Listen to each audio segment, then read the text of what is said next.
Hey, mister. I'm the daughter of this company's owner, alright? My dad's the boss. Don't lump me with these lowly, poor employees. Surprised by both her vulgarity and her true identity, my dad paused with a shocked expression, then cleared his throat softly. Meanwhile, Carol wore a smug look, as if she had just made a grand statement. Remembering that Dad originally came to our company for business, I realized we couldn't afford to cause any more trouble. So I tried to apologize to Carol. Just then, Dad spoke in a low voice. So, the lower ranks are the poor employees, huh? Maybe it's time to revise the salary structure. He muttered this almost to himself. What? Are you mocking me? Fine. Mister, what's your name? Which subcontractor do you work for? I'll tell Dad about you. It might just be your fault if the company goes under. Carol retorted. Dad, looking slightly puzzled, thought for a moment before breaking into a smile. Then, let's go say hello to the boss. Lenore and the others, come along. Everyone except Dad looked shocked, but he walked ahead. Not wanting to be left behind, we hurried after him. My name is Lenore. I'm a hardworking 28-year-old. The company I work for is quite large, and I work tirelessly every day. My dad, concerned about me, contacts me once a week, but I always reply with, "Don't worry." Trying to reassure him, almost forcibly. His concern is probably because he wants to recruit me to his company. 7 years ago, when I was still a college student, I was busy with job hunting every day to secure a job offer. Dad, who runs his own company, once invited me to join his company, saying, "Why bother with job hunting?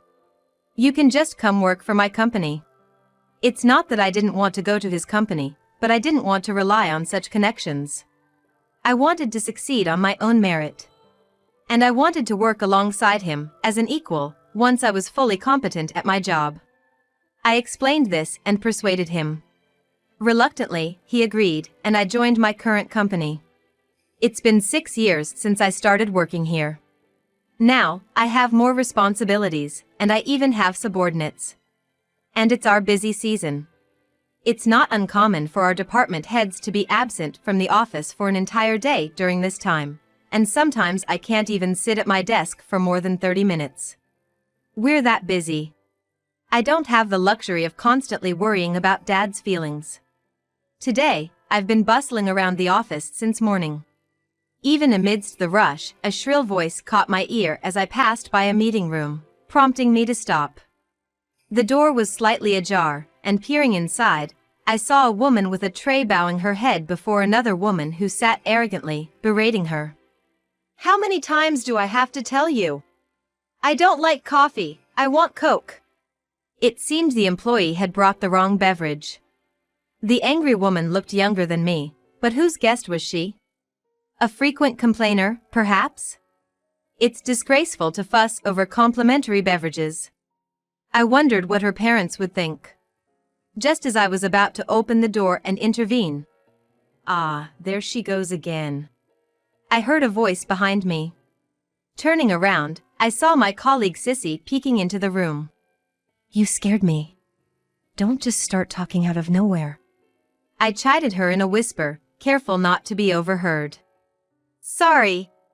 But it's unexpected to see you peeking, Lenore," she said with a mischievous grin. Sissy is only a year younger than me, even though she's my subordinate.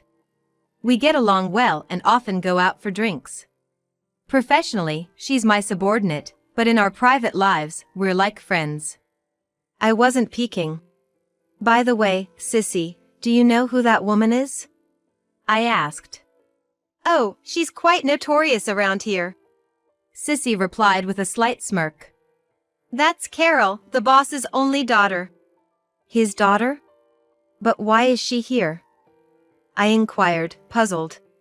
She occasionally comes to play around like this, throwing her weight around with the staff. No one dares to contradict her because she's the boss's daughter. As Sissy explained, Carol continued to berate the employee. "Go buy me a Coke! What's your name? I'll tell Dad!" she shouted. I want to help that employee, my colleague, but I hesitated. Let's get back to work for now, Lenore. Sissy suggested. Poor thing, we don't keep Coke for guests. Sissy gently closed the meeting room door, holding the handle that I was gripping. She enjoys bossing the staff around like this.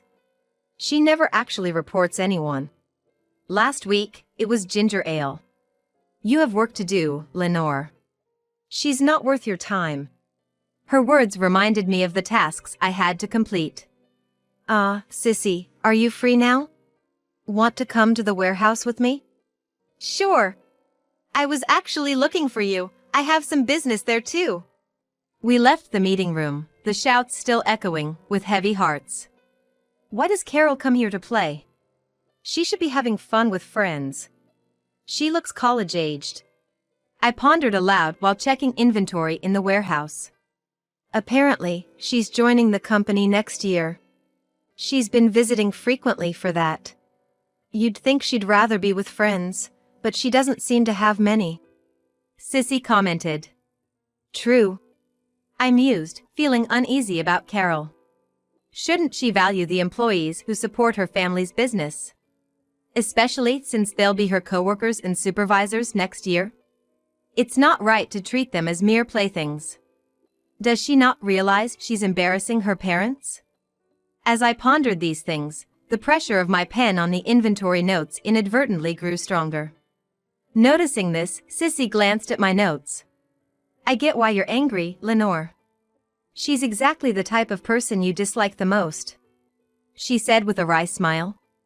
That's true, but what really irks me is the boss and the executives who say nothing. They should reprimand her for such behavior. Apparently, she's an overindulged child, born late in her father's life. Sissy explained with a gentle smile, easing me back into work mode. Thanks to her, I managed to finish the warehouse work surprisingly quickly.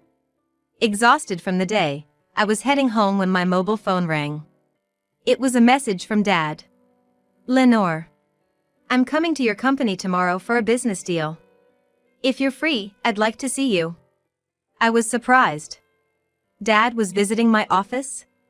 The company I work for is in the same industry as his company, and I knew they were connected, but it was the first time he had shown his face at my company in the 6 years I've been working there. I hoped to see him, but it really depended on timing, so I just replied. If I'm free, I'll come and see you. Let me know. And then closed the message. The next day, my office was busy, but things started to calm down by lunchtime.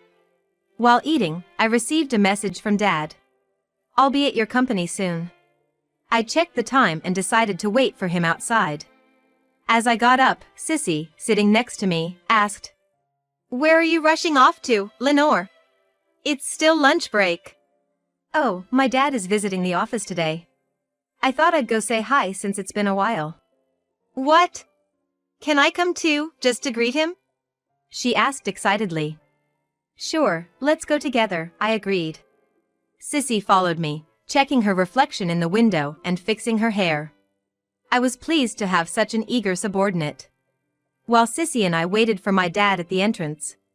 Is that him? She suddenly pointed to a taxi. I shook my head. Steve would have driven his own car rather than take a taxi. As we looked in the opposite direction, a shrill voice called out. Nice of you to meet me here. I pretended not to hear, but Sissy made a disgusted face as if to say this is the worst. Hey, you over there, where are you looking? I'm right here.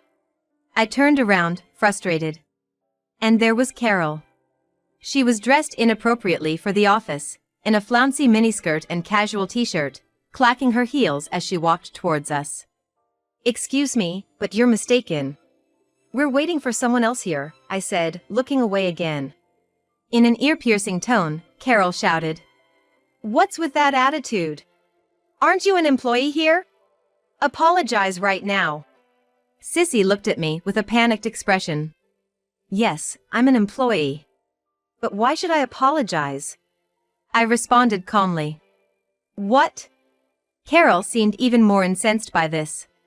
You, a lowly employee, think you can talk to me like that? Really, old lady? Well, a company needs its lowly employees, doesn't it? And for your information, I'm only 28, not an old lady. Carol burst into laughter at my reply. 28? You look much older. Is it hard being poor? I pity you, she said, pointing at me mockingly.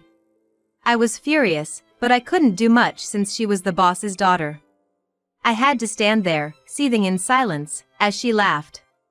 Then, "Hey, Lenore!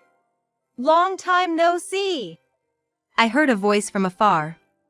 Approaching us was Dad, a slightly overweight, ordinary-looking man in a suit, waving his hand. "Who's that weird guy?" "Hilarious," Carol said, looking at him and laughing. That was the last straw for me.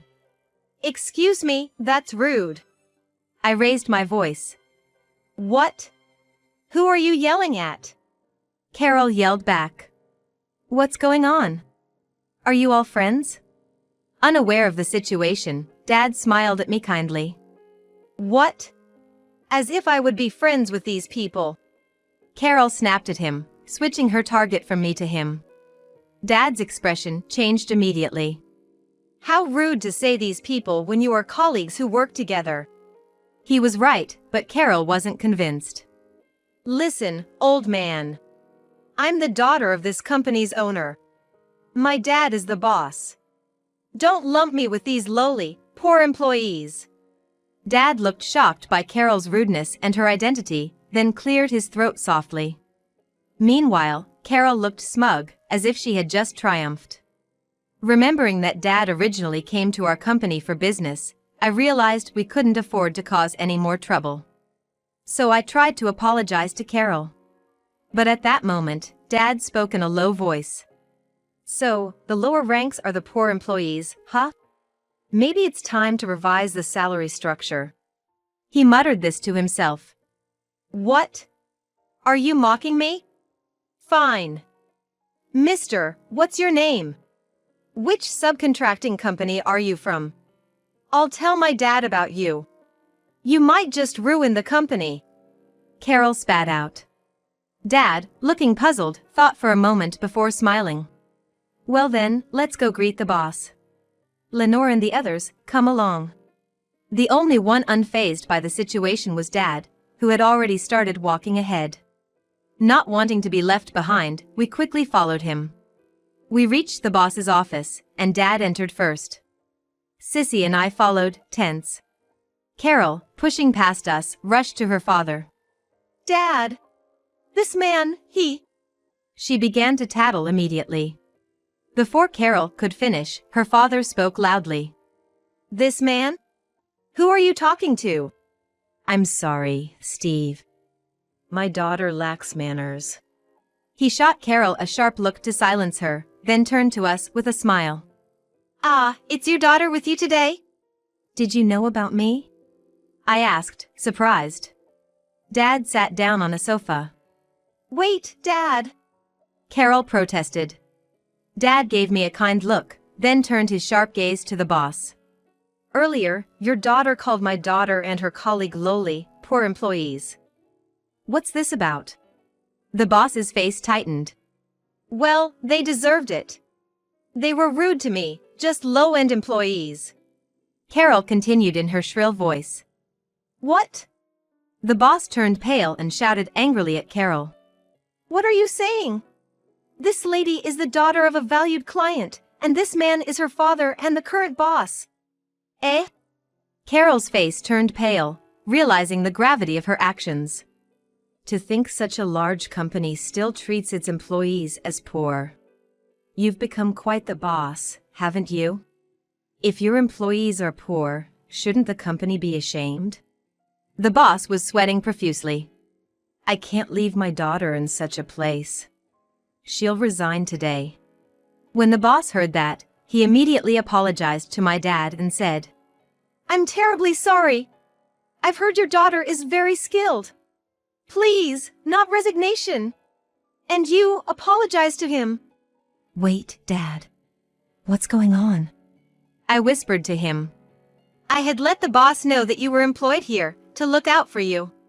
As I knew that you don't like the preferential treatment, I told him just to keep an eye out. Ignoring the boss and his daughter, Steve explained kindly. But I never thought this company would treat its employees like slaves. Lenore, you can quit now. You've done well here for 6 years. Come work for me. That's sudden. I can't just leave in the middle of the busy season. I protested. Dad seemed a bit exasperated by my response, but he eventually agreed. All right, if you insist. After this busy season, come work for my company. And you, it must be uncomfortable staying here after this. What do you say? The industry is the same. He kindly offered this to Sissy. Yes, absolutely. Sissy replied immediately. Wait, Sissy. I haven't decided yet. I protested. Sissy looked at me quizzically. Why not? Your dad's company is one of the elite in the country, and you're his daughter. Why wouldn't you go? Dad nodded in agreement with Sissy's words. I don't want to join his company just because of connections. I know Dad's company is big, but I didn't want to take the easy way. I explained. Sissy smiled happily. That's so like you, Lenore. And she continued. Lenore's father, I'm Sissy. I really appreciate that I can work with her. She is an outstanding boss. As she praised me, Dad smiled and sobbed along. I felt embarrassed and urged Dad to continue. Dad, the boss is still. Ah, right, forgot about that. Sorry, Sissy, we'll talk later. Yes. Sissy cheerfully replied. Now, boss, no need to apologize anymore. Let's end our business dealings here. As my dad finally addressed to him, he was surprised and looked up at Dad. That would be a great loss for us. I'm truly sorry. No, it's fine. This isn't because of the disrespectful behavior towards them. Then why? He asked. Please guide me. I'll improve anything. I'll definitely make improvements. The company would suffer a huge blow if they lost their dealings with Dad. That's why the boss kept apologizing repeatedly. Improvement is impossible. Once trust is lost, it can't be regained. You say employees are your priority, yet your daughter treats them like slaves. Did you think I wouldn't hear about it? I'm not sure. Even from the side, I can see Carol turned pale. I could demote you from the boss, but should I? Dad asked. Please, forgive me. The boss pleaded. Hey, Dad. Just because you're a valued client, you can't really do that, can you? I asked. I can. Dad replied with a smile, indicating he really had the power. I don't inquire deeply into the relationship between the boss and Dad, but Dad might be more powerful in this industry than I thought. With this realization, the both attitudes of my dad and the boss make sense. I won't go that far since I'm not a child, but I will end our contract. Thank you for your business. With that, he stood up, straightening his suit. Please, I'm begging you. Just for this term, please reconsider. How about a promotion for your daughter? No, a raise. She can even become an executive right now. Dad! But you said I would start from manager because of how it looks to others. An immediate promotion to executive is impossible. At that moment, my dad's look at the two changed to one of disdain. And the boss's pleading eyes were fixed squarely on Carol. Despite this, Carol still seemed dissatisfied with the difference between what her father had said about my position and her own treatment. I almost felt sorry for the boss with such an oblivious daughter. But I had reached my limit and couldn't hold back anymore. You plan to put a woman who called us lowly, poor employees and was rude to Dad in a position of authority? I blurted out. Well, my daughter doesn't understand because she hasn't experienced the real world yet. She'll learn to respect others through the hardships of society. Respecting others has nothing to do with social experience. I interjected, louder than I intended. Carol looked up, startled, and I addressed her. A company cannot function without its employees. Even someone who has never been an executive, like me, understands this. But you don't. Why? How would I know that? Carol seemed genuinely clueless. Do you think being a daughter of privilege puts you above others? Of course. I'm from a different upbringing. It's not my decision, it's God's. To Carol's nonsensical reply, I forced a smile. Then, as the daughter of this company's boss, I'm higher than you, right? You'll listen to me? My smile was apparently so frightening that Sissy later told me it scared Carol, whose composure vanished. Fine, what do you want? This company is not your playground. If you want to play, go find your college friends. Carol hung her head in shame, her face flushed. Sissy quietly applauded me. Well said. That's my daughter. Dad laughed heartily. After that, Sissy and I spent a hectic month at work. But the second half of the busy season was unexpectedly calm. Each time our supervisors and colleagues looked puzzled, Sissy and I exchanged knowing smiles. A month later, Sissy and I resigned and joined my dad's company. Our previous company began to decline drastically. Rumors quickly spread that the abrupt termination of the contract with a major firm was to blame, prompting other companies to reconsider their dealings. Sales plummeted by 40%, most employees started job hunting, and the company's decline accelerated. The general meeting decided the crisis was due to the boss's fault, and he was ousted. His brother is now trying to rebuild the company. According to Dad, this brother is well respected. The company might be reborn into something better.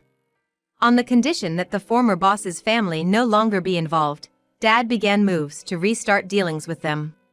I also heard from Dad that the former boss's family began to lose their possessions, eventually selling their house. I don't know where they went, but I doubt a family accustomed to such wealth could adapt to normal life. In fact, Carol reportedly got a job at a grocery store, acted arrogantly to customers, got into an argument, and was fired within hours, becoming somewhat of a legend. In my personal life, I managed to convince Dad to let me start as a regular employee instead of directly becoming an executive. However, I'm aware that I'll eventually take over the company. So, I balance my everyday tasks with assisting the executive team. Constantly amazed by their innovative ideas that never occur to me, sometimes feeling overwhelmed. But every time I feel like my head is about to explode, Sissy is there by my side, saying, Lenore, let's finish this task first. Then we can decide the priority for the next ones. Her support keeps me grounded.